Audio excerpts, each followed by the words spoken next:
미국 증시가 역사상 너무 고점에 있긴 있어요. 실제로 보시면은 S&P 500 기업들 순이익이 별로 안 올랐습니다. 네.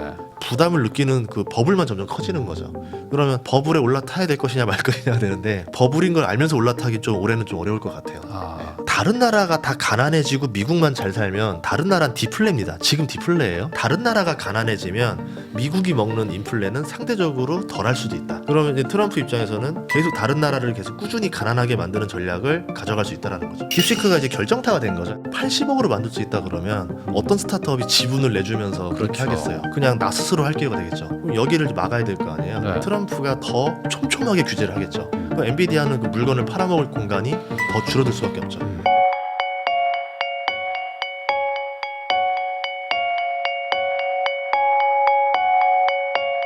안녕하세요. 부익남TV의 부익남입니다. 오늘은 전인구 경제연구소의 전인구 소장님과 함께 최근에 이제 파장이 많았죠. AI부터 이제 해외 특히 이제 미국 주식 쪽 이야기들 그리고 한국 경제는 어떻게 될지 이야기 한번 나눠보도록 하겠습니다. 소장님 안녕하세요. 안녕하세요. 예, 반갑습니다. 소장님 또 바쁘게 사시는 것 같더라고요. 요즘에 또 사업도 또 하나 또 창업도 하시고 예, 책도 쓰시고 요새 기업을 네. 사고 파는 일을 좀 하고 있어요. 이거 장난 아닌데? 그러니까 사이즈가? 뭐 이제 저는 원래 제가 네. 좀 꿈이 옛날에 버크셔 해서웨이 같이 네. 좋은 기업을 매수하고 싶었었는데 네. 뭐 잘 됐다. 어떻게 또 좋은 사람들이 같이 있어서 오랫동안 같이 일했던 사람들이 또 M&A를 하는 사람들이 꿈이 있었던 사람도 있어가지고 네. 회계사들이랑 이제 변호사들이랑 같이 이제 회사를 만들었습니다. 음. 그래서 지금 그 일 하느라고 정신 없긴 해요. 요새. 그래요. 예. 야, 회사를 이제 말 그대로 이제 중개를 하는 그러니까 거래를 이제 예. 성사시키는 그런 것들을 또 하는 이제 회사를 만들었다고 하면 예. 반대로 그런 걸 하려면 또 기업 분석이나 예. 가치 판단 이런 것들도 좀 중요하잖아요. 네, 그래서 거의 저 빼고 다 회계사들이에요. 회계사 변호사밖에 없어요. 저희 회사에는. 네. 기업 분석이다. 이게 회사도 그렇지만 이제 본업인 어떤 투자랑도 또 약간 관련은 있는 거네. 결국 기업 가치를 판단한다는 거니까. 네, 그러니까 맨날 뭐 기업 분석하는 일이니까 그냥 여기에서 뭐 크게 벗어나는 일은 아니어서 저도 재밌을 것 같고 진짜 좋은 기업 나면 제가 살려고. 그래서 제가 한번 여쭤보겠습니다. 네. 왜냐면 이제 기업 가치를 또 분석을 해야지 또 M&A를 네. 할 수 있는 거니까. 최근에 이제 딥시크 관련해가지고 네. 엔비디아 막 폭락하고 막 갑자기 별로 오르지도 않았던 삼성전자도 막 같이 떨어지고 막 이러고 있는데 엔비디아 그냥 얘기 생각하면은 그럼 과대한 너무 고평가된 가치였다라고 봐야 될까요? 조금 있었어요. 약간 과열은 있었어요. 그러니까 많은 사람들이 숫자로 생각하는 사람들이 있고 대중 심리로 생각하는 사람들이 있는데 저는 의외로 대중 심리를 되게 중요시 여겨요. AI가 좋아서 2년 내리 올랐어요. 근데 더 오르려면 누군가가 더 비싼 가격으로 신규 매수자가 또 들어와야 돼요. 그렇죠. 근데 더 이상 매수자가 들어올 수 없는 구간에 돌입하기 시작하면 가격이 더 이상 못 오르고 계속 천정을 찍고 내려오는 흔들림이 있습니다. 이게 기법으로 치면 이중 천정이다, 삼중 천정이다, 이런 얘기들이 나오는데 신고가 돌파를 계속 못 하는 거예요.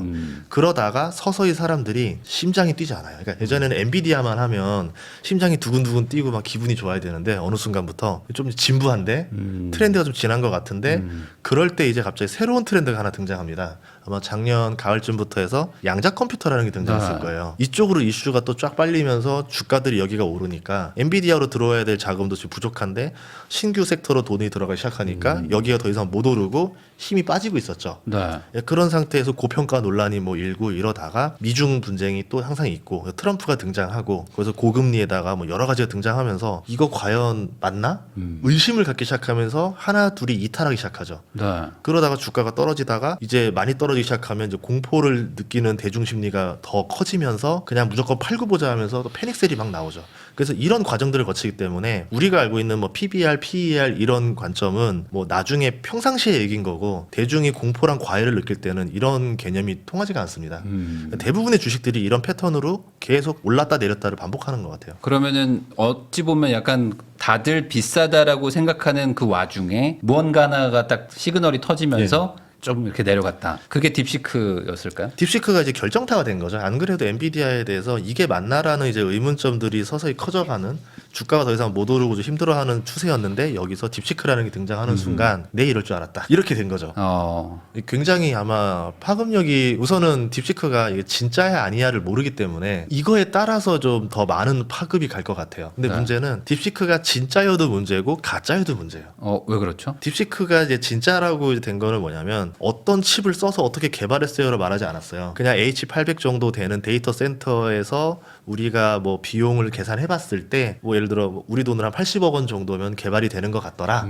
이렇게 말을 애매해 둘러서 말한 거지. 우리가 어떤 칩을 가지고 있어야 말을 안 해서 이제 우리가 생각의 나래가 열린 거죠. 미국이 규제해서 수출 안 되는 저성능 칩으로 만든 건가? 네. 아니면 혹시 엔비디아 거 고성능 칩 다 뒤로 빼돌려 놓고 만든 거 아닌가? 이거에 따라 달라질 것 같아요. 저성능 칩으로 챗 GPT랑 맞먹는 게 나온다라고 하면은 이제 시장은 놀라는 거죠. 그러면 엔비디아가 굳이 지금처럼 고평가 받는 이유가 없어지는 거죠. 예, 이렇게 비효율적으로 엄청난 그 AI 가속기들을 써서 AI 네. 데이터 센터를 만들고 하는 사업은 바보가 되니까 스타트업들은 이제 그렇게 안 하게 될 겁니다. 이게 네. 되게 구조가 어떻게 됐었냐면요. 그래픽 카드가 비싸기 때문에 AI 스타트업들이 빅테크에 다 종속되는 결과를 났었어요. 우리가 AI 스타트업을 만든다 칩시다. 만들었는데 결국은 그 머신러닝을 하려면 그 AI 데이터 센터에 많은 돈을 주고 연습을 해야 되잖아요. 근데 그 AI 데이터 센터를 가지고 있는 애들은 빅테크들이에요. 돈이 네. 많으니까. 그럼 빅테크들이 이런 제안을 합니다. 너 마음껏 연구할 수 있도록 우리한테 지분을 내놓고 이거를 마음껏 더 사용료를 그러니까 무료로 하고 써라. 뭐 아니면은 투자를 해줄 테니까 그 돈으로 다시 AI 데이터 센터에서 해라. 뭐 쉽게 얘기하면 서울대 갈 만한 친구들한테 우리 스터디 카페에서 공부하고 또 서울대 가서 직업 되면은 나랑 6대 4로 수익 나누자 이러고 있는 거죠. 평생. 네. 평생 버는 돈에 6대4. 그런데 이제 그 스터디 카페에서 공부를 안 하면 내가 서울대를 갈 수 없으니까 네. 그 스터디 카페 가기 위해서 빅테크에 종속됐었던 결과였는데 네. 80억으로 만들 수 있다 그러면 어떤 스타트업이 지분을 내주면서 그렇게 그렇죠. 하겠어요. 그냥 나 스스로 할 기회가 되겠죠. 네. 그렇게 되면 이제 AI 데이터 센터를 투자해서 그 돈으로 스타트업들 지분을 야금야금 먹거나 미래 산업을 대비하려고 했었던 빅테크의 전략이 꼬여버리게 되는 거죠. 이런 점에서 이렇게 되면 빅테크한테 단기 주가에는 상관없겠지만 장기적으로 다음 먹거리가 안 나옵니다. 네.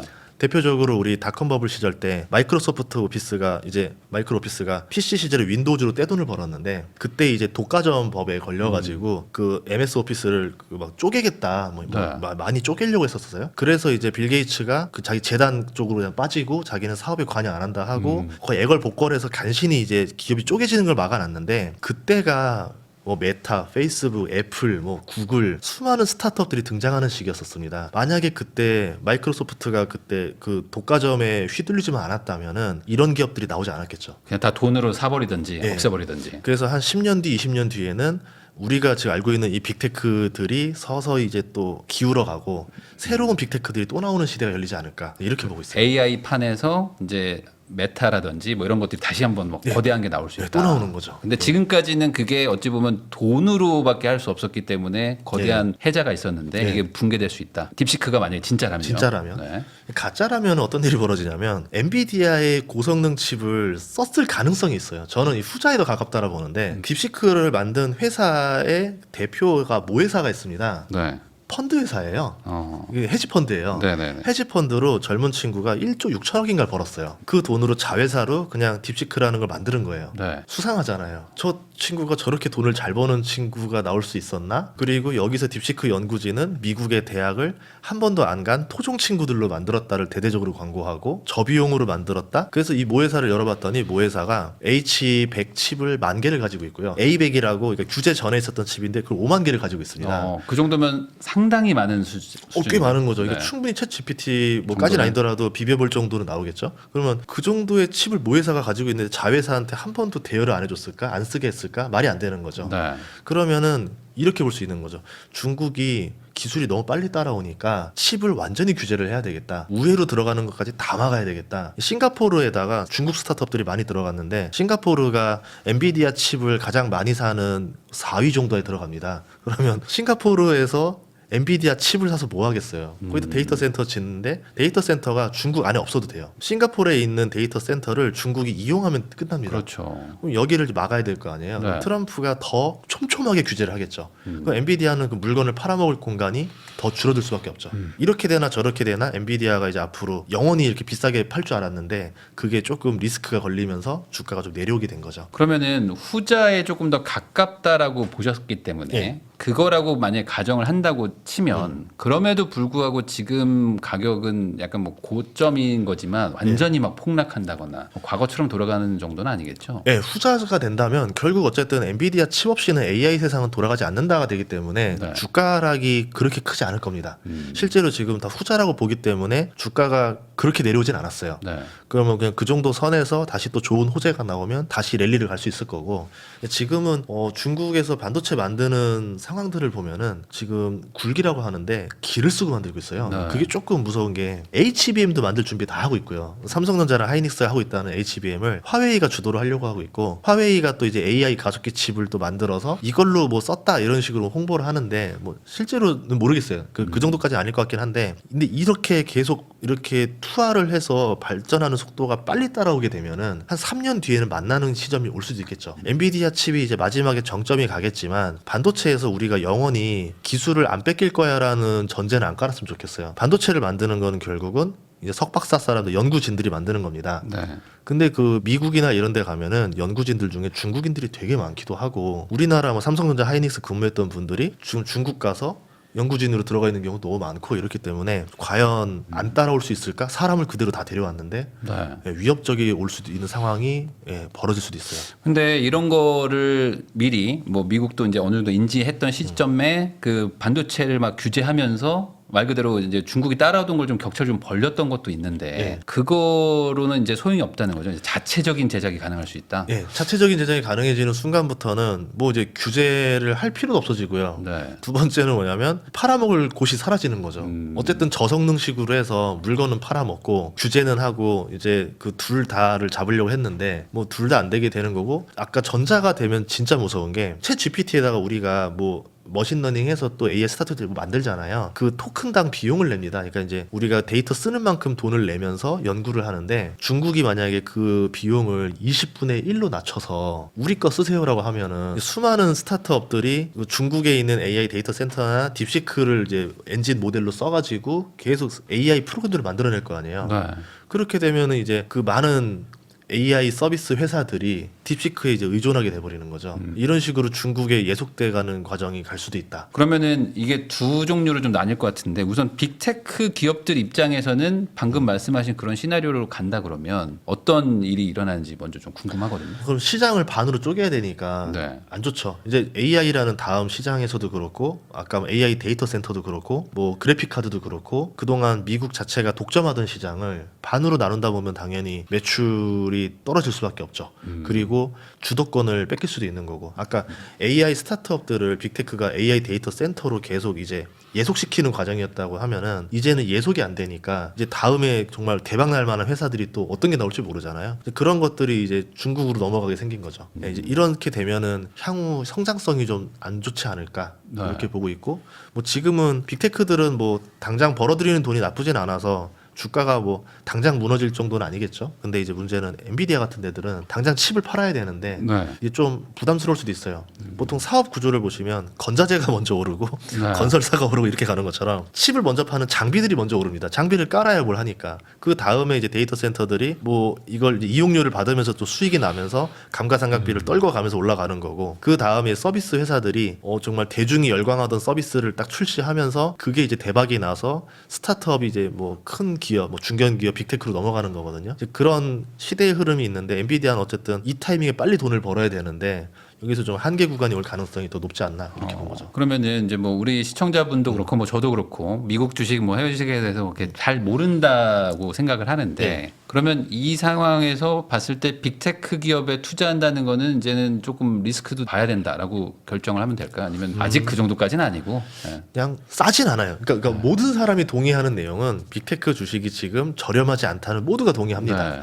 예, 대신 이제 미래를 보면서 3년 뒤의 미래를 봐봐, 그러면 적당한 가격이지 하는 사람이랑 무슨 소리야 그냥 비싸지 지금 이제 그 둘밖에 없어요. 근데 보통 이 두 지점이면은 객관적으로 설명했을 땐 비싸다가 맞습니다. 비싼 때는 안 사는 게 좋아요, 무조건. 네. 싼 주식 중에서 좋은 기업을 골라 담으면은 내가 손해 볼 확률이 낮으면서 앞으로 대박이 날 가능성이 있는데, 이미 많이 오른 거가 또 10배가 오르고 5배가 오르는 걸 기대하면 그건 너무 욕심이잖아요. 그리고 빅테크들도 보면 누가 우량주라고 많이 말하는데, 우량주라고 말하기 좀 애매한 게 주가의 하락폭이 굉장히 큽니다, 한 번씩. 예전에 그 넷플릭스도 $750 찍고 나서 그때 딱 한 번 역성장했거든요. 한 분기 한 번 $150까지 떨었어요, 네. 주가가. 그럼 80%가 하락하는데 네. 그거를 견뎌낼 수 있는 투자자가 누가 있겠어요. 그래서 그런 기회들이 기다리면 또 오니까 뭐 20% 조정이든 30% 조정이든 그런 구간일 때 들어가야지 들어가야지 지금처럼 가장 주가가 제일 예쁠 때 들어가는 건 좀 위험하지 않을까 이렇게 봅니다. 그러니까 모두가 약간 조금 다 좋다고 할 때가 어찌 예. 보면 주식에선 가장 위험한 순간이기도 한데 지금 약간 그런 구간 언저리쯤까지 온 것 같다. 예, 제가 볼 땐 그래요. 그럼 반대로 그럼 중국 쪽에다가 투자를 해야 되는 건가요? 어떻게 봐야 돼요 지금? 항상 중국 주식은 그랬어요. 이제 2017년 트럼프 1기 이후로 어떤 일이 벌어졌냐면 중국 주식은 저렴하다라는 말이 지금 네. 8년째 이어지고 있는데 그 말 하셨던 분들 다 물렸습니다. 중국은 쉽사리 못 들어가는 것 같아요. 한 번 좀 올랐다가 또 다시 또 빠지고 막 잃어버리니까. 그래서 홍콩 지수를 봤는데요. 2017년 대비 33,000이었다가 지금 2만 정도 돼 있거든요. 네. 그러면 우리나라 코스피가 그 시점에 2,600쯤이었었어요. 지금 우리나라 코스피가 1,600에 있다는 거예요. 네. 그러니까 우리나라 대한민국 코스피 1,600이면 싸다 들어가자 이래야 되는데 지금 나라 돌아가는 흐름이 너무 무서운 거죠. 네. 어떤 규제가 어떻게 터질지 모르니까. 그래서 중국 주식을 뭐 하는 것까지 나쁘지 않아요. 그 안에도 작년에도 10배가 관한 종목들이 종종 있어요. 그런 걸 찾아낼 수 있으면 상관이 없는데 네. 그냥 무작정 중국 그냥 좋아 싸다 이 관점으로 안 들어갔으면 좋겠어요. 거기서 뜨는 산업이 있고 안 뜨는 산업이 있을 거예요. 네. 대표적으로 아까 딥시크 전자로 해서 중국 내부에서 정말 칩 개발이 가능하다 만약에 되면 그 우리나라의 반도체 기업들 뜨듯이 중국의 반도체 섹터들이 엄청 올라가겠죠. 그런 걸 예상해서 들어간다던가 그러니까 중국에도 엔비디아가 하나 생길 거잖아요. 그렇게 하고 되면. 있습니다. 네. GPU 개발을 이렇게 여러 개 하고 있는데 화웨이가 비상장이고 뭐 몇몇 개 비상장들이 있는데 상장한 회사들 중에서도 예, 대박을 준비하는 회사들이 좀 있어요. 예, 그 걔네들 같은 경우는 성공하면 대박이겠죠. 네. 근데 대신 우리가 이제 보는 관점에서는 그게 말이 돼가 이제 기본이기 때문에 그렇죠. 그렇게 쉽게 되나 이게? 그렇죠. 그냥 말대로 네. 되나 이게? 했다 하더라도 네. 아이, 뻥 아니야? 네. 에이, 그거 뭐 실제로 수율 개판 아니야? 뭐 이런 식으로 보니까 그런 점에서는 그 리스크를 생각하면 그 주식을 지금 사야 되는 게 맞나? 중국도 좀 애매한 것 같아요. 그러면은 요즘에 뭐 이 영상 보면은 저희 이제 부동산 채널을 주로 하지만 누가 요즘 부동산 사냐, 집 사냐, 지금 미국 주식 사야지, 나스닥은 신이야, 뭐 이런 댓글 많이 달리거든요. 그때가 고점입니다, 보통. 근데 이게 지금까지는 또 맞았잖아요. 한 1년간은. 네. 그러다 보니까 지금 미국 주식 사야지 하시는 분들이 좀 많은데 네. 그럼 미국 주식도 애매하고 중국도 애매하면 어디 가야 돼? 제일 공포스러운 데 들어가야죠. 한국인가요? 근데 요즘에 한국장 추천하잖아요. 그러면 막 살벌하던데요, 여기? 어떻게 감히 한국장을 사라고 하냐? 제가 내일 저기 한국거래소, 그러니까 금감원 주제로 해서 제가 개인 투자자 대표로 네. 한국 증시 활성화 방안을 제안하러 가요. 그러니까 얼마나 안 좋으면 활성화 방안을 제안을 해야 되죠. 그래서 저는 느낀 게 뭔가 작정을 했다. 예, 한국 증시 올리려고 뭔가 좀 노력은 하고 있지 않나. 물론 관세든 뭐든 이제 힘든 건 있는데요. 네. 지금 관점은 이거예요. 지금은 힘든 게 정상인 게 미국만 잘 살아요. 네. 미국만 잘 살고 모든 나라를 가난하게 만들었어요. 그리고 트럼프도 그 전략을 계속 이어가려고 해요. 네. 그러니까 당연히 이 추세에서는 힘든 게 맞죠. 근데 이 추세가 바뀌는 때가 올 거예요. 미국이 이제 충분히 이제 스톱하는 구간이 올 거예요. 그때는 미국에 있던 돈들이 다시 이제 해외로 다시 넘어옵니다. 네. 그때는 아시아 주식이 오를 수밖에 없는데 아시아 주식 투자를 하더라도 일본 주식은 그때 뭐 밸류업 같이 비슷한 걸 많이 해가지고 주가가 너무 올라 있어요. 네. 비싸요. 중국 주식 아까대로 리스크가 너무 커요. 그럼 아시아에서 투자할 만한 데가 대만이랑 한국밖에 없는데 대만은 그냥 TSMC 원툴이에요. 그럼 요거 빼면은 한국밖에 없어요. 코로나 이후로 미국의 ETF로 들어온 자금이 5,500조 원입니다. 그럼 그 돈이 이제 만약에 약달러가 되면 그 돈이 다시 빠져나오는 거거든요. 아까 말한 대로 빅테크 주가가 영원히 올라주던가 그러지 않는 한은 이제 빅테크 주가가 떨어지면 결국 미국 주식을 팔고 돈이 나올 거고 네. 약달러가 되니까 신흥국으로 가자가 이렇게 현상이 벌어지면 한국 주식이 이대로 있지는 않겠죠. 그때 이제 자금이 들어오는데 어떤 것들이 더 많이 오를 거냐 그 섹터를 잘 골라야 되지 않을까 네. 봐요. 지금은 그냥 돈이 없어요. 한국 주식의 유동성 자체가 그렇죠. 없어요. 네. 그래서 올라야 되는 섹터가 안 올라요. 예를 들어서 매출이랑 이익이 매년 15%씩 성장합니다. 네. 꾸준히. 그런데 PER이 4배고요. 경기 민감주도 아니에요. 그냥 네. 경기 민감 없이 돈 잘 벌고 잘 성장하는데 대중이 돈이 없으니까 거기까지 돈이 들어오지를 못해요. 그래서 뭐 헐값에 널린 것이 너무 많죠. 그런 기업들을 이제 배당으로 이제 좀 짜낸다던가 자사주 매입이나 소각을 시키게 한다던가 약간 이런 것들이 좀 거래소가 좀 이렇게 좀 압박을 해준다면은 그러면은 배당이랑 뭐 주가 상승 요소가 되면서 일본처럼 상승하는 모델이 나오지 않을까 이렇게 봅니다. 근데 지금 처음에 말씀해 주신 것처럼 심리도 중요한데 지금 어떤 개인들이나 이런 분들은 전혀 그거에 대한 관심이 없는 없죠. 것 같아요. 네. 그러면 결국에 외국 자본이 들어와야지 그게 뭐 불쏘시개가 돼서 개인들도 같이 들어갈 텐데 그러려면 전제 조건은 빅테크의 붕괴가 느껴져야지만 나오는 거 아닙니까? 미국 돈이 빠져야 돼요. 그러니까 지금 우리나라도 뭐 많은 분들이 한국 주식은 끝났어, 미국 주식이 답이지라고 하잖아요. 일본이랑 중국은 더해요. 그러니까 전 세계 자금이 미국에 다 쏠려 있어요. 네. 그리고 채권에 가 있지도 않아요. 그 돈이 미국 주식에 들어가 있는데 S&P 500에서 1위부터 10위까지가 시총 40%를 차지합니다. 아. 그러니까 우리말로 빅테크에 수천조 원의 돈이 들어가 있는 거예요. 네. 그럼 빅테크가 주가가 오르니까 돈이 들어가 있는 것 뿐인 건데 안 오르면 돈이 나오겠죠. 뭐 어떤 위기로 나올지 모르겠지만 그냥 뭐 붕괴돼 버리면은 뭐 당연히 아시아 증시도 안 좋겠죠. 근데 네. 좀 서서히 빠지는 주가가 이제 뭐 김이 새는 형태로 빠지면은 이제 좀 재미없나 보다. 이제 좀 매력적인 주식을 찾으러 떠나자. 돈이 좀 떠나지 않을까. 그러면 여기서 그 어쨌든 빅테크랑 그래도 관련 있는 국장 주식이 삼성전자랑 그래도 하이닉스. 하이닉스였을 네. 텐데 이 두 개가 그래도 우리나라 시총도 가장 크지 그렇죠, 않습니까? 그렇죠. 예. 그러면 같이 물리는 거 아니에요? 여기가? 이게 우리나라가 진짜 참 너무 외국 의존적인 모델인 게 안타까운 게 가장 크게 영향을 주는 게 하나가 미국이고 하나가 중국이에요. 네. 삼성전자는 별로 안 오르고 하이닉스 많이 올랐어요. 그 반도체가 오른 게 아니라 AI가 올랐어요. 네. 그러니까 AI와 연관된 기업들만 오르고 AI 냄새를 못 맡은 기업들은 저번 작년 7월을 정점으로 네. 필라델피아 반도체 지수가 쭉 빠졌거든요. 삼성전자가 그 모델로 쭉 빠졌습니다. 그래서 만약에 반도체가 다시 호황이 오려면은 중국 경기가 살아나야 돼요. 네. 그래서 이 트럼프를 계산 안 하면은 이게 국장이 살아날지 안 살아날지를 계산할 수가 없어요. 뭐 미중 관세가 계속 전쟁이 치열하게 치닫을 거냐? 그러면 당연히 한국 주식 투자하면 안 되겠죠. 근데 이제 미국과 중국이 어떤 해결책을 좀 찾아내기 시작하면서 중국도 아니 뭐 에라 모르겠다 좀 돈을 부양책을 쓴다던가 이렇게 되면서 좀 경기가 살아나면은 그때는 이제 우리나라 반도체도 사이클이 돌아오겠죠. 아직까지는 뭐 HBM이 갑이라고 하지만 그래도 DDR5 DRAM 메모리 가격이 되게 좌우를 많이 하거든요. 중국 경기가 이렇게 안 좋은 상태에서는 이게 살아나지를 않아요. 근데 서서히 지표들이 중국도 부양책을 좀 쓰고 조금씩 살아나는 모습을 보여주고 있어요. 그래서 트럼프가 공세를 이렇게 강하게만 좀 가지 않고 조금씩 좀 톤 다운을 해준다면은 한국이 한 번 좀 기회가 있지 않을까 이렇게 보고 있습니다. 그러면 뭐 삼성전자나 하이닉스는 조금 주춤하더라도 다른 걸로 또 어떤 그럴 수도 정도 있어요. 채울 수도 있다. 2011년에서 2016년에 코스피 별명이 박스피였었는데 네. 그때 삼성전자 주가가 거의 5년 내리 안 올랐습니다. 네. 그럼 그때 벌어진 일이 뭐냐면 시가총액이 그렇게 크지 않은 섹터들이 많이 올랐어요. 대표적으로 그 관광 관련 뭐 카지노, 뭐 면세점, 화장품 네. 뭐 이런 섹터들이 오르거나 아니면 그때 12년, 13, 14, 15년에는 이제 오리온 뭐 이런 회사 같이 식품주들이 10배씩 올랐어요. 그리고 건자재 회사들이 엄청나게 올랐어요. 예전에 네. 한샘이라는 주식이 네. 그 12년에서 15년 동안 37배 올랐을 거예요. 37배. 네. 그리고 저도 그 당시 때 시멘트를 투자했었는데 네. 시멘트가 뭐 업계에 따라서 하지만 4배에서 10배까지 올랐어요. 제가 그래서 그걸 다 먹고 나왔었거든요. 예, 그래서 건자재 많이 올랐었고 식품주 많이 올랐었는데 공통점들은 시가총액이 다 합쳐도 그렇게 크진 않더라. 그래서 코스피 지수는 별 영향이 없는데 가끔 이런 섹터들이 막 들쭉날쭉하는 경우가 있었죠. 그 다음에 벌어진 일이 15년 이후에는 바이오가 유행합니다. 네. 신약 개발 대박의 꿈을 갖는 거죠. 어차피 삼성전자 안 오르니까 뭐 대형주 해봤자 재미도 없고 뭐 할 거 없나 이랬더니 바이오 이거 터지면 대박이래 네. 이러면서 바이오로 또 수많은 우리 또 코스피 투자자 선배님들이 다 퇴학당하셨죠. 바이오는 건들지 마라 제발. 유언으로 남기신 분들 많던데.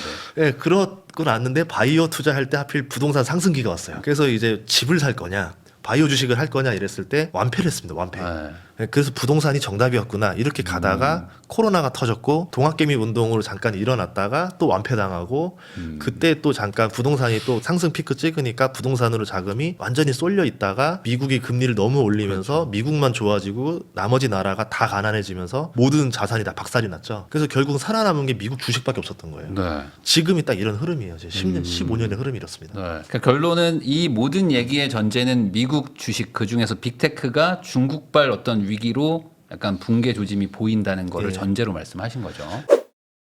그러면은 AI 관련된 거일 수도 있지만 사실 테슬라는 또 약간 전기차이기도 하고 이 테슬라는 그럼 어떻게 봐야 됩니까? 비싸요. 네. 아니, 지금 예. 많이 올랐잖아요. 많이 올랐어요. 네. 근데 또 가지고 계신 분들은 이제 시작이다 이러는 분들도 많더라고요. 그런 분들을 15년 내려봤어요. 그러니까 뭐냐면 근데 테슬라는 항상 이기고 왔잖아요. 여기까지.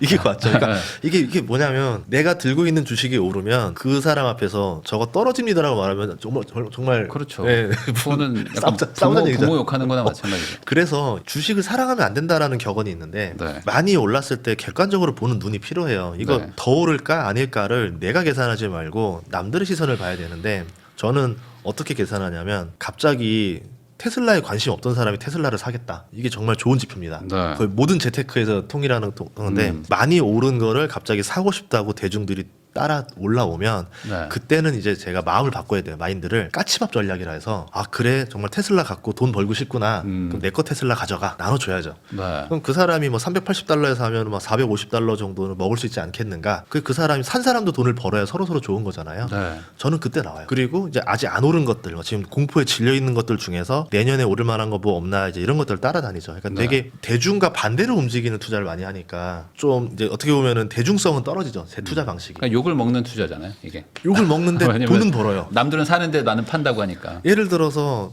테슬라 지금 사야지라고 하면은 저는 팔고 나왔어요. 그럼 얼마나 욕하겠어요. 네. 근데 반대로 테슬라 150달러가 작년에 있었거든요. 맞아요. 제가 저 치과 치료할 때쯤 그랬었는데 그때 산다 그러면은 저 바보 아니냐고. 저 더 떨어질 건데 저걸 왜 사? 맞아. 그때 테슬라 분위기 심각했죠. 테슬라를 언제 사야 되냐면요. 제가 테슬라를 몰빵했던 적이 딱 한 번 있었어요. 네. 101달러인가? 102달러 할 그때 분위기가 언제냐면요. 22년 말이었는데 테슬라는 100달러가 아니라 70달러, 50달러까지 내려갈 거라는 의견이 팽배했어요. 전문가들조차도 100달러 붕괴되고 70달러 갈 거라고 모두가 그렇게 보는 공포에 질린 시절에 아무리 계산해도 이해가 안 갔던 게 미국 주식 인기 순위 1위예요. 항상. 네. 그럼 대중이 가장 거래가 많이 터지고 인기가 많은 주식이 저까지 내려갈 수 있나? 이미 벌써 300 넘어서 3분의 1 토막이 났는데 말이 안 될 것 같은데 뭐 이때는 들어가 봐야 되겠다 해서 그때 정말 에라 모르겠다 해가지고 제가 있는 현금 하나도 없이 탈탈 털어서 다 샀습니다. 네. 진짜 공포에서 산 거죠. 네. 딱 그 우리 한강에서 살던가 한강 뷰로 가던가 둘 중에 하나로 가자. 한강 그렇죠. 네. 네. 근데 그렇게 했을 때는 싸다고 생각했었고 반대로 지금은 비싸다고 생각하면 어떤 기준은 있을 거 아닙니까? 공포가 없잖아요. 지금 사는 사람들은 공포감이 없이 사잖아요. 테슬라를. 네. 이미 오른 걸 봤으니까 더 오를 거라는 그 관성의 법칙대로 가는 거잖아요. 네. 근데 제가 본 건 전 역관성이죠. 더 떨어질 거라고 보는 관점에서 아니야 이제 바닥이야 라고 해서 들어가는 방식인 거고 기업 가치로는 어때요? 어떤 뭐 실적이나 이런 걸로는? 다 비싸요. 솔직히 그래요? 말하면 그 테슬라는 PER로 보면은 100달러였을 때가 그나마 좀 괜찮았어요. PER이 그때가 그래도 30배 이하로 떨어져서 뭐 나스닥에 있는 기업들 중에서 인기 있는 성장주들은 PER 30배 정도는 많이 부여를 해주거든요. 그래서 그 100달러였을 때는 이거 시간 지나면 물리지는 않겠다. 이제 그런 판단으로 들어간 것도 있어요. 예전에 넷플릭스도 750에서 150달러 갔을 때 PER이 15배인가 네. 그랬었고 메타도 지금 700달러인데 얘가 100달러 부근까지 내려온 게 맞아요. 있었을 거예요. 네. 그때 걔가 PER 10배였었어요. 그러니까 PER이 어떻게 보면은 뭐 여기서 물려도 견디면 될 것 같아라고 주는 용기를 주는 하나의 지표다 이 보시면 돼요. 회사가 망하지만 않는다면 네, 그래서 PER을 그렇게 생각하셔야 되지 PER 관점으로 모든 주가를 해석하려고 하면 또 안 돼요. 제가 한 15년 투자하고 느꼈던 거는 걔네들은 보조 지표다. 만능 지표는 아니다. 이렇게 보시면 됩니다. 그럼 반대로 PER이 과도하게 지금 높다면은 이거는 좀 보조 지표로 써야 되나요? 아니면 이건 조금 주의 경고가 주의해야죠. 필요한가요? 네, 이때는 이제 팔아도 되는 신호인데 문제는 주식을 사는 건 되게 쉬워요. 네.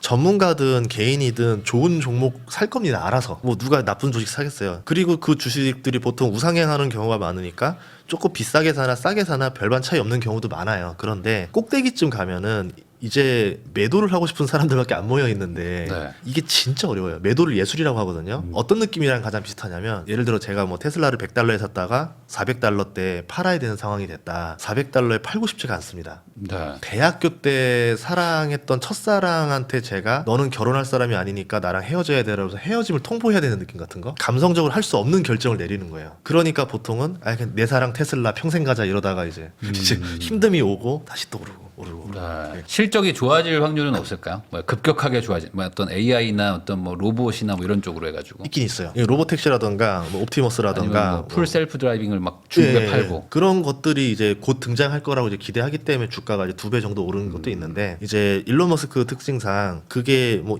올해 나옵니다. 그러면 보통 내년쯤 나오고 그렇죠.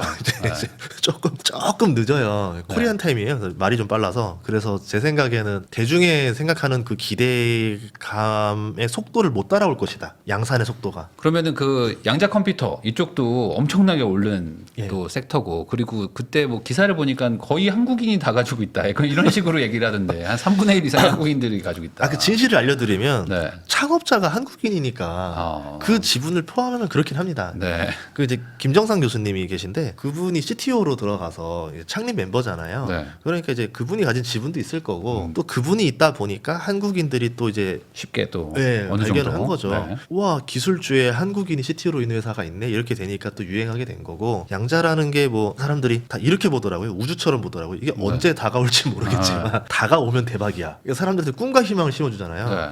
신약 개발과 되게 흡사합니다. 그렇게 얘기하니까 좀 불안하잖아요.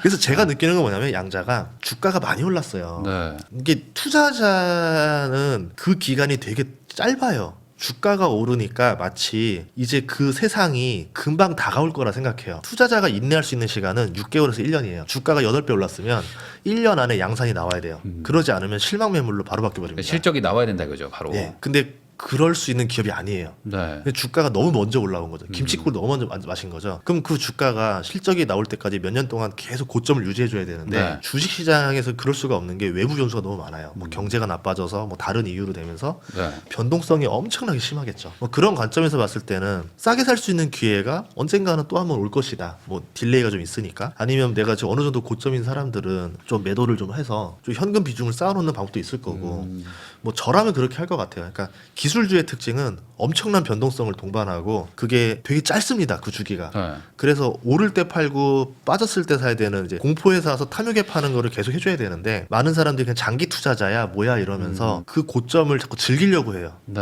안 팔고 안 빠져나오려고 그래요. 그러고 나면 이제 나중에 무너졌을 때 심리적으로 타격이 크죠. 예를 들어서 40불짜리가 5불 되면은 멘탈이 바사삭 할 거예요. 그렇죠. 뭐 자기가 8억 정도 있었던 사람이 7억이 날라가서 1억밖에 없다 되면 아마 모임도 안 나갈걸요. 멘탈 나가서.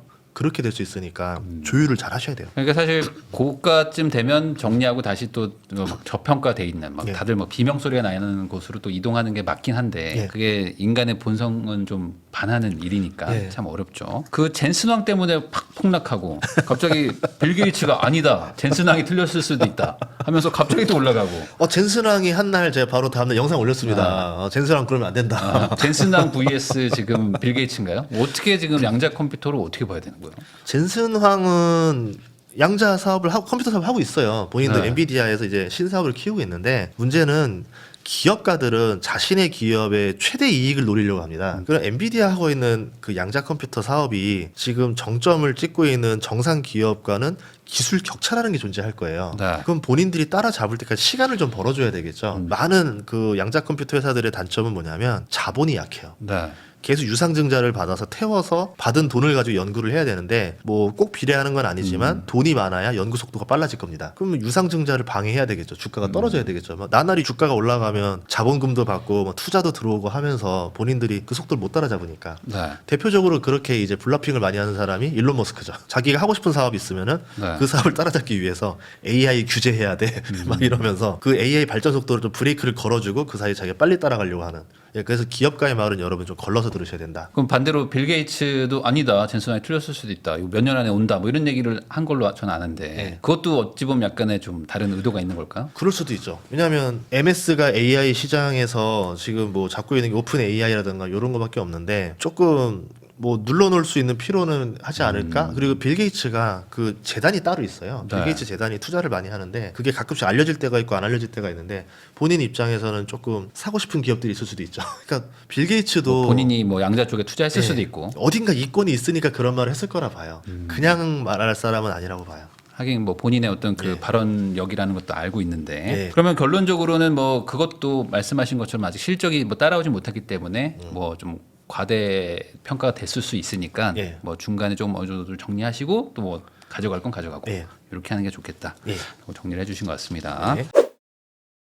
그러면은 이제 좀 트럼프가 결국에는 앞으로 지금 변수다라고 많이들 얘기를 하시고 그리고 저도 인터뷰를 해보면은 이 두 파로 좀 나뉘더라고요. 트럼프는 그래도 이게 블러핑이고 이게 협상력이지 사실은 그렇게 막 망가뜨리지 않을 것이다. 그리고 아니다, 얘 또라이 맞다 이렇게 하시는 분이 있는데 지금 어떻게 봐야 될까요? 지금 관세 막 때린다고 했다가 또 유예한다고 했다가 막 지금 예. 왔다 갔다 하고 있는데. 관세를 때려야 돼요. 그러니까 이제 어딘가는 시범 케이스가 필요해요. 네. 시범 케이스를 찾고 있는 과정이라 봐요. 그러면 왜 관세를 이렇게 처음 취임하자마자 하려고 하는지부터 설명해 주시면 좋을 것 같아요. 트럼프가 일기 때 되게 인기를 많이 끌었던 이유 중에 하나가 뭐냐면 이게 정치랑 다 연관이 있는데요.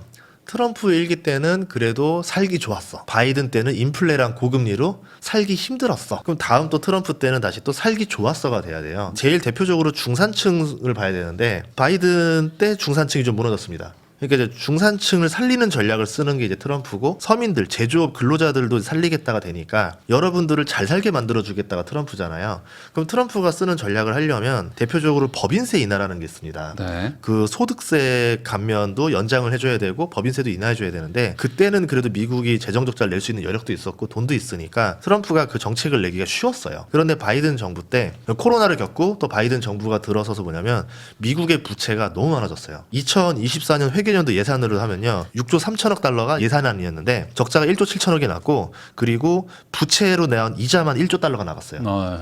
그러면 거의 3분의 1은 그냥 돈이 나가는 거예요. 근데 이 상황에서 어떻게 또 법인세 인하를 하고 소득세 감면을 할 예산안이 나오겠어요. 그러니까 그 세금이라는 거는 누군가한테 뺏어서 누군가한테 줘야 되는데 돈 나올 구멍이 없는 거예요.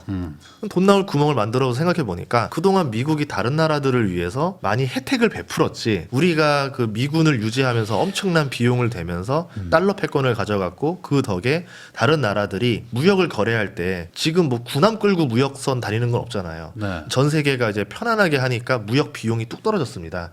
그런 식으로 거래를 많이 했고 미국이 많이 사주니까 미국에게 물건 팔아서 뭐 중국이라던가 한국이라던가 일본이라는 나라가 무역 흑자를 많이 냈죠. 뭐 멕시코도 그렇고 캐나다도 그렇고 결국 다른 나라 돈 퍼줬던 거 아닌가. 그 돈을 좀 다시 내놔. 무역의 밸런스를 맞추자입니다. 무역이라는 거는 원래 특정 나라가 흑자를 많이 보면 안 돼요. 우리나라가 흑자를 많이 볼 것 같으면은 그만큼 또 미국에서 무언가를 사줌으로 인해서 이 밸런스를 맞춰야 되거든요. 원래 그 환율 조작국으로 지정할 때 3대 조건 중에 하나가 무역 밸런스가 맞는 겁니다. 근데 지금 밸런스가 안 맞는 나라들을 밸런스를 맞추겠다가 트럼프의 전략이라서 거기서 나온 돈을 가지고 세수에 부족한 재정 적자를 메우고 부채 이자를 갚은 다음에 좀 재정을 건전화시키겠다라는 계획을 내세우고 그 돈으로 법인세 인하든 뭐든 자기가 하고 싶은 정책을 하겠다. 네. 이건 거죠. 그럼 이 과정에서 관세를 못 거두면은 트럼프가 할 수 있는 정책이 또 사라져요. 그럼 반드시 지나가야 되는 관문이라는 거죠. 그러면 이제 관세라는 건 기본적으로 내가 저 상대방에 한 번 때리는 거면 지금 예. 캐나다도 뭐 즉각 보복하고 뭐 이런 식으로 관세를 같이 부과하고 있는데 예. 이렇게 되면은 뭐 말씀하셨던 뭐 그런 세금이나 이런 건 거둘 수 있겠지만 또 반대급부로 부작용도 생기는 거 아닙니까? 그렇죠. 부작용이 이제 인플레죠. 네. 이게 제일 걱정이 돼요. 인플레를 안 먹을 수가 없어요. 그 인플레는 중산층한테 되게 힘들어지는 거잖아요. 서민층을 심하게 박살내고 네. 중산층이 또 날아가는 거죠. 네. 그래서 인플레 때문에 쉽사리 이게 쉬운 일은 아닐 것입니다. 그러니까 보편 관세를 때리면 안 될 거예요. 이제 품목별로 핀셋 관세를 때려서 맞추던가 해야 되는 거고 아니면 이렇게 볼 수도 있죠. 트럼프 입장에서는 돈만 미국으로 들어오면 돼요. 네. 관세를 맞을 거냐? 미국 거를 살 거냐? 사서 그러니까 결국은 관세를 때리는 이유가 무역 흑자가 난다라고 뭐라 했잖아요. 그럼 미국과 거래해서 흑자를 보지 않도록 너희가 스스로 제한을 해봐. 이게 될 수가 있겠죠. 네. 그래서 EU가 쓰는 전략이 뭐냐면 미국의 LNG 수입을 늘리겠다. 그럼 에너지를 중동에서 사던 거를 미국으로 사서 맞춰주면은 어차피 우리가 사야 될 거를 거래처로 일로 돌려주겠다는 거예요. 그럼 미국은 그거로 다시 팔아서 돈이 들어오는 개념이니까 네. 상관이 없어지는 거죠. 네. 이게 수학적으로 보면은 관세를 매기는 건 뭐냐면 자 생각해 봅시다. 중국에 있는 기업이 미국으로 팔아서 돈을 벌면 다시 중국으로 다시 가져가겠죠. 그러니까 관세를 내서 미국 현재 돈을 내라는 거고 미국에다가 기업을 차려서 돈을 벌면 미국에다 법인세를 낼 겁니다. 결국 미국에 세금을 내는 개념이겠죠. 이런 관점으로 보시면 돼요. 돈을 미국에 내는 거야 아닌 거야. 아니면 미국에 물건을 사게 되면 미국에서 물건 샀으니까 미국 기업이 다시 그 수익을 가지고 법인세를 또 내겠죠. 네. 결국은 트럼프가 원하는 세수는 똑같아집니다. 예, 그거를 이뤄주면 돼요. 그러니까 결국에 이게 뭐 같은 얘기네요. 이제 관세도 부과해서 거둘 수 있으면 걷고 아니면은 무역 그 흑자 적자 이거를 좀 상쇄를 시켜가지고 예. 법인세로 걷든지 이래나 저래나 협상 카드로는 쓸 수 있다. 그러면 이렇게 하게 되면은 우리나라 입장에서는 어떻게 되는 건가요? 결국에 뭐 기업이 다 미국 쪽으로 더 공장을 지으러 가고 해야 되는 건가요? 그렇게 되겠죠. 아무래도 미국으로 팔아야 되는 물건들은 아마 그럴 가능성이 있는 게 트럼프 1기 때도 철강이 관세를 맞았었어요. 네. 뭐 강관도 관세 맞고 이랬는데 그때 몇몇 업체들은 어떤 제안을 했었냐면 미국에 공장 짓겠다라는 조건으로 관세를 좀 깎아줬어요. 그럼 우리나라에서 미국으로 수출을 많이 해야 되는 기업들이 있잖아요. 뭐 2차 전지라든가 반도체라든가 여기는 너무 이제 의존적으로 갈 수밖에 없기 때문에 네. 자동차도 그렇고 여기는 공장을 지어주는 조건으로 해서 관세에서 좀 피해가는 방법을 찾으려고 하겠죠. 그러면 결과적으로 이런 협상이 된다고 치면 또 다시 미국으로 돈이 더 들어가는 거잖아요. 그쵸. 그러면 지금과 같은 이 뭐 미국만 잘 살고 다른 나라들은 다 못 사는 이 구조가 더 견고해지는 거라고 봐야 되나요? 그렇죠. 그러니까 아까 뭐 인플레가 터진다 하더라도요. 인플레에서 재밌는 거 말씀드릴게요. 트럼프의 발상인지 모르겠는데 미국에서 인플레가 터지면 미국은 어떻게 하냐면 미국은 수입으로 물품으로 주로 많이 쓰잖아요. 네. 다른 나라가 다 가난해지고 미국만 잘 살면 다른 나라는 디플레입니다. 지금 디플레예요. 중국 디플레고 유럽 디플레예요. 네. 그래서 중국 물건 저렴하고 유럽 물건 저렴하죠. 그 물건 사오면 되는 거죠. 그럼 자기네 나라 인플레를 남의 나라 디플레를 이용해서 커버칠 수도 있어요. 뭐 유가 인하하는 전략도 쓸 수 있고 강달러도 쓸 수 있고 뭐 여러 개 쓰겠지만 그 얘기는 뭐냐면 다른 나라가 가난해지면 미국이 먹는 인플레는 상대적으로 덜할 수도 있다. 그러면 이제 트럼프 입장에서는 계속 다른 나라를 계속 꾸준히 가난하게 만드는 전략을 가져갈 수 있다라는 거죠. 그럼 이렇게 되게 되면은 결국에 우리나라 경제도 좋지 않을 것이고 그러면은 또 다시 이게 제가 좀 이해를 잘못한 걸 수도 있겠지만 그러면 잠깐만 다시 그러면 미국이 결국 경제가 더 좋아지는 거면 미국 주식 사야 되는 거 아닌가? 이런 생각으로 다시 돌아갈 것 같기도 하거든요. 그 이론이 성공하면 그렇게 되는데 성공하면 그런데 네. 이제 아까 말한 대로 만약에 미국 증시가 그렇게 안 오른 상태였다면 한 나스닥이 지금 한 2만 가까이 되는데 한 대략 15,000 정도였다면 네. 이 전략이 전 성공했을 거라 봐요. 근데 이제 그렇게 하기에는 미국 증시가 역사상 너무 고점에 있긴 있어요. 말씀하신 대로 뭐 1, 2년 더 올라갈 수도 있어요. 네. 근데 그렇다 하더라도 미국의 기업이 이익이 늘어나는 구조로 올라가는 형태는 아니에요. 그냥 미국으로 돈이 쏠리고 ETF 자금이 자꾸 물밀듯이 들고 올라오고 미국 내에서 유동성 M2를 막 퍼부으니까 이렇게 올라갔던 거지. 실제로 보시면은 그 S&P 500 기업들 순이익이 별로 안 올랐습니다. 네. 그냥 PER만 올라갔다는 얘기죠. 그렇게 되면은 결국은 이제 부담을 느끼는 그 버블만 점점 커지는 거죠. 그러면 버블에 올라타야 될 것이냐 말 것이냐 되는데 버블인 걸 알면서 올라타기 좀 올해는 좀 어려울 것 같아요. 트럼프 전략이 성공할 거라고 보세요? 그러면 개인적으로 어떻게 보세요? 왜냐면 이게 되게 어려운 얘기일 것 같거든요. 굉장히 어렵죠. 네. 왜냐하면 뭐 하나만 틀어져도 난리 나는 네, 거니까. 말이 쉽지 사실 이거 1대 다수를 상대하는 말 그대로 지금 17대 1 싸움을 하는 건데. 개인적으로 트럼프로 인해서 경제가 조금 휘청이거나 뭔 일이 벌어진다 하더라도 트럼프가 손해볼 게 없습니다. 왜요? 남 탓을 하면 돼요. 그런 거요? 바이든 정부 탓. 그러니까 물가가 오르면요 어떻게 네. 오르냐면 관세를 적용하면 인플레가 즉시 안 올라요. 네. 트럼프 1기 때 데이터를 봤더니 1년 뒤에 오르더라고요. 1년 뒤부터 3년 뒤. 네. 그러면 25년에 물가가 오르는 거는 바이든 탓을 하던가 아니면은 파월 탓을 할 겁니다. 네. 그럼 그렇게 1년 해버리고 2년 뒤부터 뭐냐면 우리가 지금 이렇게 된 거는 중국 때문에 그럼 중국 탓을 또 해버린다던가 이런 식으로 해서 화살을 계속 바깥으로 돌리면서 내 탓은 아니다. 뭐 예를 들어 이런 거기 때문에 우리가 중국을 더 때려야 됩니다. 뭐 아니면 뭘 더 해야 됩니다. 이런 식으로 본인의 정책을 계속 해나가지 않을까. 그리고 이제 이거는 미국의 패권과 연관된 거기 때문에 네. 그동안은 세계 2차 대전 이후부터는 전쟁은 없어야 된다가 큰 대전제였었어요. 평화를 위해야 된다. 그러니까 우리가 무역도 하고 신흥국들 투자도 해주고 개발도상국 살려서 무역을 할 수 있는 범위를 넓혀나가고 네. 무역이 늘어나고 관세가 점점 낮아져야지만 전 세계의 GDP가 다 같이 올라갈 수 있어. 그러니까 경제를 위해서 전 세계의 평화를 만들었었는데 지금은 그게 반대로 가고 있죠. 시소가 바뀌고 있어요. 먹고 사는 것보다 우리나라만 잘 사는 게 더 중요해. 미국의 패권을 유지하는 게 더 중요해. 이렇게 되니까 경제적으로 약간 좀 리스크가 오지 않을까요? 라고 하더라도 지금 그렇다고 해서 그럼 지금 우리가 하고 있는 일을 멈춰야 되나요? 멈추면 이제 앞으로 미국은 패권국을 잃을 수도 있는데 네. 이렇게 말하면 또 가야 되겠죠. 그런 점에서 경제가 서서히 2순위로 내려오는 큰 어떤 이데올로기를 겪고 있는 거 아닌가 이렇게 보고 있습니다. 어찌 보면 이게 지금 패권 싸움의 연장선이기 때문에 무리수가 있더라도 할 수밖에 없다. 예, 그리고 트럼프 입장에서는 미국은 어쨌든 상대를 더 가난하게 만드는 전략이기 때문에 미국 입장에서는 손해가 덜하다는 거죠. 그 정도는 자기들이 어떻게든 컨트롤할 수 있다고 본다라고 예. 추정한다는 거죠. 그 금리를 계속 낮추라고 했는데 예. 트럼프가 근데 파월이 안 된다고 하니까 좋은 결정 이렇게 해버렸단 말이죠. 예. 갑자기 말을 또 바꿔버렸어요. 인플레가 무서운 거예요. 이제 금리를 더 내리면은 좋겠지만 내리면 인플레가 터질 거 아니에요. 네. 그럼 본인이 초창기에 뭐 예를 들어 6개월이라던가 25년 안에 본인이 좀 관세를 빨리 압박하고 뭘 해서 딜을 쳐내야 되는데 만약에 올 3월 4월부터 인플레가 막 폭발을 해버리면 어떤 일이 벌어지냐면 트럼프가 관세 전략을 쓸 수가 없어요. 그러면 파월이 어느 정도 좀 금리를 유지를 함으로 인해서 물가가 자꾸 튕겨서 오르려고 하는 거를 막아줄 필요가 있는 거죠. 네. 뭐 그런 의도가 아닐까 이렇게 생각해 봅니다. 그래서 또 일각에서는 이거 미국에서 금리 낮추기 쉽지 않을 것이다. 이 전략을 쓰는 동안에 네. 금리 낮추기가 사실 이게 가능할까? 물가 때문에 이런 얘기도 있더라고요. 이거에는 좀 동의가 되세요?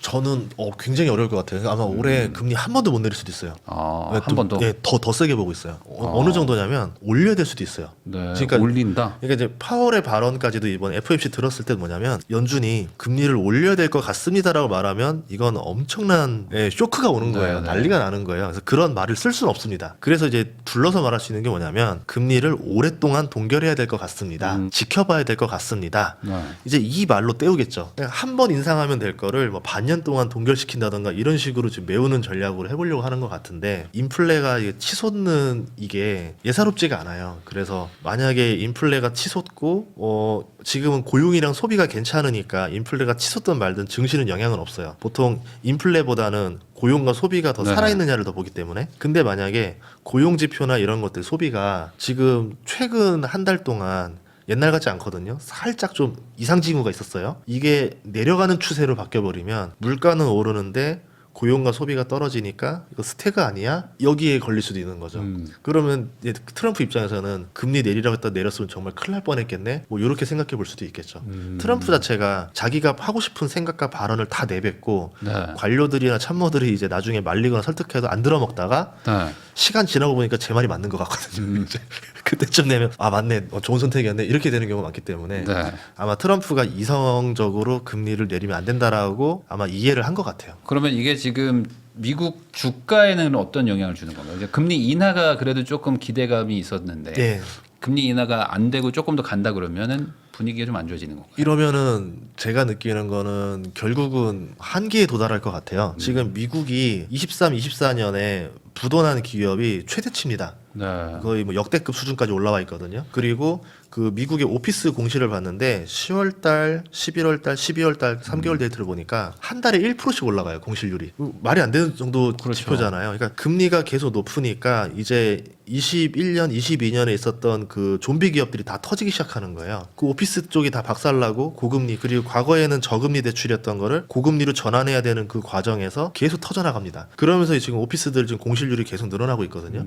그럼 그 과정에서 제일 걱정되는 거는 상업용 부동산이죠. 상업용 부동산 가격을 정할 때는 공실률과 그 금리를 가지고 이걸 가지고 순이익을 잡아서 이 건물의 가치를 그렇죠. 보고 그걸 가지고 담보대출을 걸어서 담보 가치가 충분하면은 뭐 더 충당할 돈 없이 연장이 되는 건데 공실이 빠지고 금리가 올라가니까 이게 양쪽으로 얻어맞는 거거든요. 그러면서 이제 그 담보 가치가 깨지기 시작하겠죠. 그러면 돈을 더 충원해서 넣어라 이렇게 되는데 그거를 못 충원할 가능성이 높아요. 그거를 제일 많이 했던 데들이 상업은행들, 그 지역은행들이에요. 네. 23년 3월에 터졌던 실리콘밸리, 시그니처, 뭐 퍼스트 리퍼블릭 이런 지역 은행들이 미국의 그 상업용 부동산 대출의 70%를 담당합니다. 근데 얘네들이 지금 보유한 채권이 30%밖에 없어요. 그럼 40%는 어디 갔느냐? 그 채권을 가지고 보험사한테 팔아먹었어요. 네. 보험사한테 이거 상업용 빌딩 뭐 후순위 채권인데 뭐 연 8% 나온다, 9% 나온다 해가지고 보험사한테 팔면은 보험사가 그걸 다시 사서 다시 조합을 해가지고 자기네 그 퇴직연금 고객들한테 다시 또 팝니다. 네. 뭐 노후 고객들한테 이거 8% 9%짜리 매달 뭐 월배당 받으세요 이런 식으로 팔겠죠. 그럼 만약에 상업용 부동산이 터지는 순간 지역은행 데미지 먹고 그 노후 자산으로 했었던 사람 다 데미지 먹으면서 이것도 적지 않을 거라 보는 거죠. 그런 우려가 좀 있어요. 그러면은 지금 전반적으로 금리를 못 낮추고 그러면은 그 미국 경제 중에서 뭐 좀 취약한 부분들 그런 부분들도 좀 망하기 시작하고 예. 그러면은 전반적으로 올 한 해 미국 경제 뭐 주식 약간 좀 리스크가 좀 느껴진다고 봐야 될까요? 예, 리스크가 좀 있고요. 해결하는 방법이 딱 하나 있는데 미국이 재정을 건전하게 만들어야 돼요. 그러니까 세수를 늘리고 세출을 확 줄여야 돼요. 네. 일론 머스크가 이번에 맡은 도지 정부 효율부가 그 역할을 해야 됩니다. 그래서 예산을 확 줄여서 적자가 거의 안 나는 구조를 만들어내면 미국 10년물 채권 금리가 뚝 떨어집니다. 신용 리스크가 이제 사라지니까 네. 그렇게 되면은 실질적으로 미국이 금리를 내린 건 아닌데 시장 돈을 금리는. 빌려 쓰기가 네. 쉽죠. 예. 그렇게 되면서 서서히 잡았으니까 좀 더 급한 데에다가 예산을 편성해서 살릴 수도 있는 거고 그렇게 되면 미국의 신용이라든가 경기가 조금 더 오래 오래 연장될 수가 있겠죠. 그런 면에서는 지금 미국 경기가 너무 약간 살짝 과열된 느낌이 있는데 약간 좀 쿨다운 시켜야 될 필요는 있는 것 같아요. 그러니까 뭐 이러나 저러나 증시 자체는 조금 좀 약간 쿨다운이 필요한 상태는 아닌가. 뭐 지금 저평가됐다고 생각하는 사람들은 아무도 없을 것 같아요. 지금 높긴 높은데 조금 내가 더 들고 가볼까 이런 거를 생각하시는 것 같기는 합니다. 그러면 이제 한국 얘기 한번 좀 여쭤보겠습니다. 그 미국이 금리를 못 내리는데 예. 미국은 그래도 경기가 좋으니까 뭐 예. 과열 걱정을 하고 있지만 한국은 지금 되게 안 좋잖아요. 그래서 지금 금리를 낮춰야 된다 이런 얘기들이 계속 나오고 있는데 미국이 저렇게 금리를 동결하는 쪽으로 가면은 예. 우리는 어떻게 해야 될까요? 우리 못하죠. 더 급한 거는 아까 말한 대로 미국 상황도 저지경인데 네. 나머지 나라는 대체 어떨까 했을 때는 정말 처참한 상황인 거죠. 그러니까 상대적인 것 같아요. 잘 산다의 개념은 남보다 내가 잘 살아야 잘 그렇죠. 산다의 개념이잖아요. 네. 그럼 미국이 상대적으로 어려워져도 다른 나라가 더 어려워지면은 그래도 미국의 힘은 유지가 되는 겁니다. 지금 딱 한국이 그런 것 같아요. 미국이 금리를 안 내리니까 우리도 내릴 수도 없는 거고 내리자니 이거 환율 치솟을 것 같고 또 물가 치솟을 것 같고 만약에 여기서 올리자니 부동산 다 터질 것 같고 완전 이제 가불기 걸려버린 거죠. 네. 예. 그런 상황에서 지금 금리도 기업들이 못 견디고 있고 실제로는 좀 내려야 돼요. 네. 경기를 위해서는 좀 더 내렸으면 좋겠는데 미국이 좀 시원하게 내려주는 타이밍이 도래해야 되는데 못 도래야 하니까 되게 딜레마에 빠지고 있는 게 아닌가. 사실 뭐 이건 우리만의 걱정은 아니고 뭐 유럽도 뭐 다 같은 마음일 텐데 유럽은 또 금리를 뭐 내리고 있어요. 다른 나라들. 그러면은 지금 뭐 이건 각자의 판단이겠지만 우리는 지금 2월에는 한 번 내릴 것 같긴 한데 그 예. 이후로는 모르겠다. 이게 약간 좀 대세 같더라고요. 예. 그러면 우리나라의 경제는 올해 아주 안 좋다라고 좀 봐야 될까요? 왜냐면 뭐 예. 금리를 더 내려주지도 못하고 예. 그런데 뭐 기업들은 지금도 힘들다 그러고. 솔직히 제일 걱정되는 게 뭐냐면 내수가 제일 걱정돼요. 수출 기업은 솔직히 걱정 안 돼요. 수출이야 뭐 금리 요 정도로 하더라도 뭐 기업이야 돈 잘 버는 기업들은 뭐 상관이 없겠지만 이제 수입을 해야 되는 기업들 그리고 네. 내수하는 기업들인데 전반적으로 장사가 잘 되고 난 다음에 환율 걱정하고 금리 걱정해야 네, 되는데 그렇죠. 근본적으로 장사가 지금 안 돼서 죽겠는데 환율 금리는 뭐 나중 일이 되잖아요. 장사가 왜 안 되나 생각해 보니까 저는 나라에 돈이 없어요. 제일 큰 고민이 뭐냐면 뭐 건설 했으니까 더 잘 아시겠지만 주택과 토목이라는 게 있는데 네. 경기가 좋을 때는 주택을 살려서 뭐 주택 경기가 살아나면서 일자리가 또 늘어나고 고용이 되고 뭐 세금이 늘어나고 세수가 늘어나니까 GDP 늘어나고 이 선순환을 타면서 올라가잖아요. 그러다가 집값이 너무 오르니까 금리를 좀 올리면서 하던가 규제를 걸거나 브레이크를 계속 걸어주는 역할을 하고 경기가 안 좋을 때는 토목을 해야 되는데 토목 발주가 별로 안 보여요. 토목 발주가 안 보이는 이유 중에 하나가 뭐 이제 뭐 저출산이다 뭐 이제 인구수가 줄어든다 뭐 이러면서 기존의 인프라 더 깔았는데 여기서 뭐 더 깔아야 될 게 대체 뭐가 있느냐 이제 이런 효용성의 문제도 이제 하나 있는 거고 두 번째는 그냥 정말 나라에 돈이 없어서 토목공사 발주를 안 내는 것 같아요. 그 토목이라 좀 돌려서 만약에 했었으면 그래도 건설 쪽이 힘들다 하더라도 보릿고개를 넘길 수가 있거든요. 근데 지금 보릿고개를 넘길 일감이 없잖아요. 그러면서 제가 느꼈던 거는 저희 집안도 건설 종사자가 많아서 느끼지만 이 건설 쪽이 그 고용 효과를 정말 많이 가져옵니다. 예전에 제가 평택 고덕 요 앞에만 가도 그 한창 그 삼성전자 공장 많이 짓고 고덕 막 붐이 있을 때 거기 앞에 가게들 가면은 뭐 삼겹살집 뭐집 보면 정말 장사 잘 됐거든요. 한밭집들. 예, 네. 너무 잘 됐잖아요. 어마어마했죠. 근데 지금 거기 싹 죽었잖아요. 네. 그러니까 그 전국 각지에 이제 그래도 나름대로 좀 공사가 좀 있어야 그 사람들 보면은 의외로 좀 버는 돈 대비 소비가 굉장히 높아요.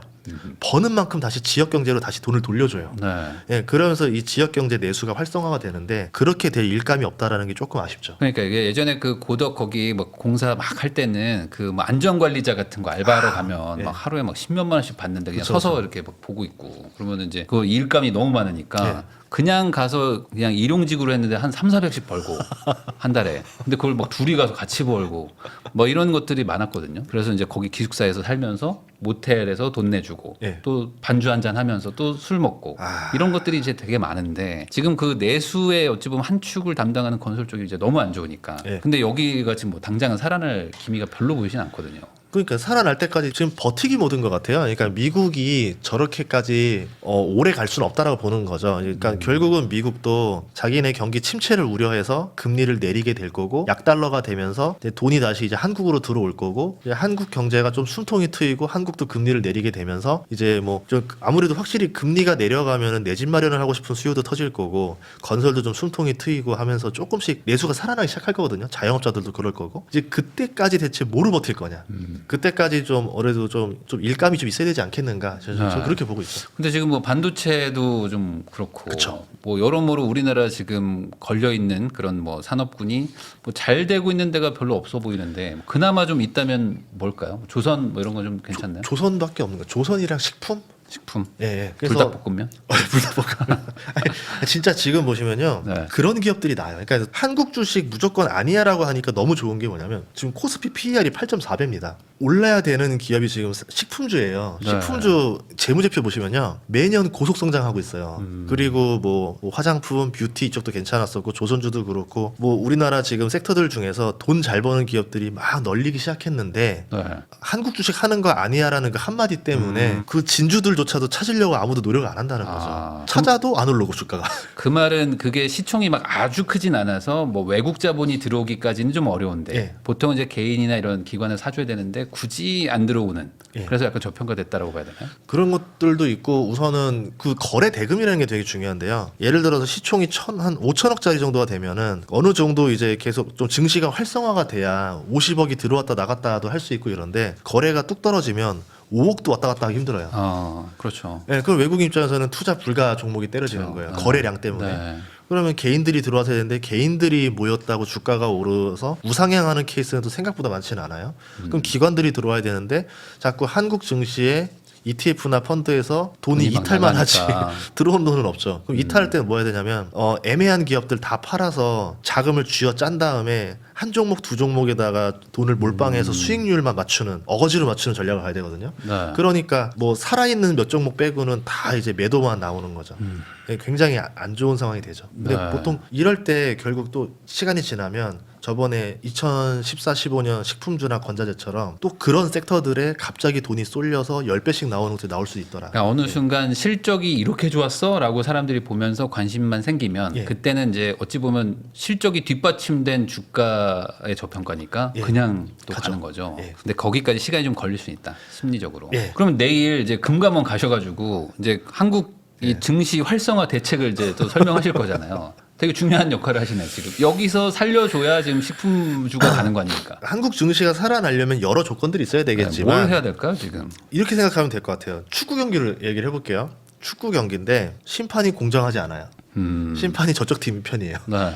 그럼 뭘 해도 불리할 거 아니에요. 네. 그러면 우선 심판부터 바로 잡아야 되죠. 심판부터 공정한 사람을 데려오고 나서 어쨌든 이 똑같은 조건을 맞춰주고 게임을 시켜야 외국인들 입장에서는 한국 증시는 되게 불확실성하다. 계산이 안 선다. 이렇게 되면 돈이 안 들어올 거 아니에요. 그리고 뭐 우리나라 기업들 보면 이제 뭐 법인세, 상속세 뭐 이제 이런 것들이 많이 나가니까 배당세도 그렇고 하니까 회사에서 뭐 배당을 열심히 하려고 의도도 안 하고 주가를 올리려고도 안 하는데 주가 오르면은 상속세만 많이 나가는데 뭐하러 하겠어요. 네. 그리고 상속 2번 받으면 손주는 지분이 별로 없어요. 그러니까 뭐 다른 기업 채우거나 뭐 새로 기업 하나에서 여기 손주 기업으로 일감 집어넣고. 몰아줘가지고 해서 뭐 이렇게 옥상옥 만들고 뭐 이런 거 하잖아요. 이런 데만 머리 굴리고 엄청난 그 천문학적인 돈을 들여서 이런 것만 구조만 짜고 있다 보니까 네. 그 오너들 입장에서는 주가 상승은 뭐 전혀 상관없는 일이 돼버리는 거죠. 아무도 관심이 없는 상황이 되니까 이런 상황이 됐다. 그래서 룰을 공정하게 만들자가 이제 국가가 할 수 있는 일이고 개인들이 할 수 있는 일인 거고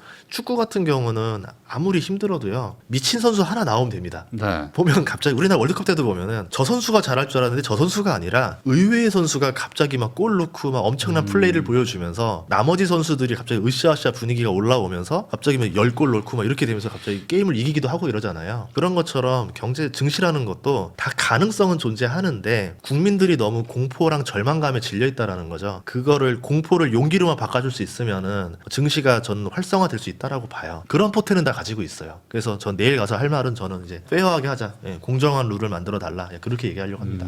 그러면은 지금 이제 말씀해 주신 것처럼 뭐 아주 많이 눌려 있다고 하셨으니까 그래도 지금 한번 그래도 국장 뭐 감히 국장을 추천해 뭐 이렇게 말씀하시지만 예. 그래도 많이 좀 빠져 있으니까 예. 지금 그나마 좀 관심 가져야 되는 어떤 섹터 정도는 아까 말씀하신 식품하고 그러면 또 다른 도 거가 좋고 있을까요? 트럼프 수혜주들이 많을 거예요. 트럼프 수혜주. 그러면 생각을 해봅시다. 트럼프가 인플레를 막을 수 있는 방법은 그냥 유가 내리는 거 뭐 이 정도밖에 없을 거예요. 네. 그러면 앞으로 석유를 많이 시추하라고 하겠죠. 그리고 관세 대신 쓸 수 있는 카드가 우리나라 LNG 가스를 사라, 셰일가스 사라라고 거래를 하러 다닐 겁니다. 그러면 셰일을 파면은 85%의 석유와 15%의 가스가 나오는데 네. 그럼 이 가스를 그동안은 팔아먹을 곳이 없었던 것들을 이제 팔기 시작하면서 네. 세계 1위 천연가스 생산국이 됐어요. 이제 팔 곳이 필요해요. 문제는 유럽에서 팔 수 있는 양은 정해져 있어요.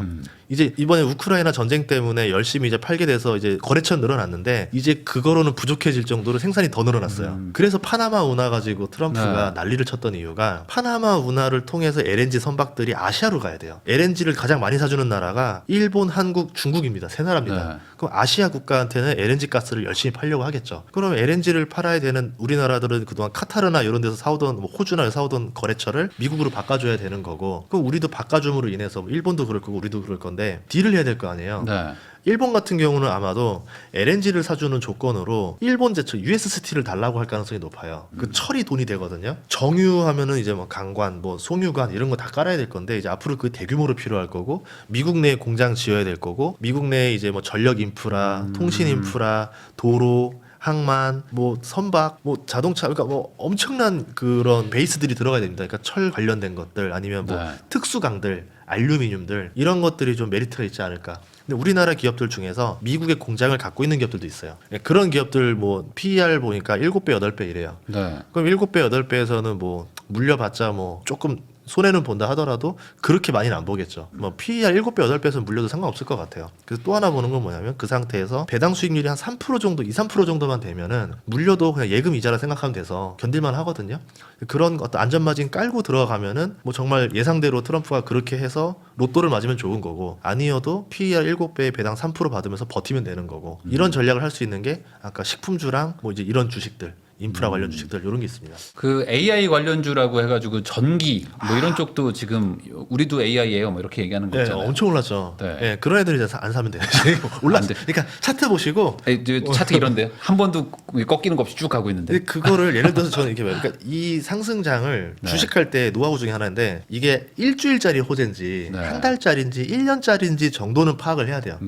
1년짜리 이상 될 어떤 섹터다. 이게 공부하면 대략 그 정도는 알 거 아니에요. 그냥 그렇게 되면은 근데 주가가 아직 20%밖에 안 올랐다. 네.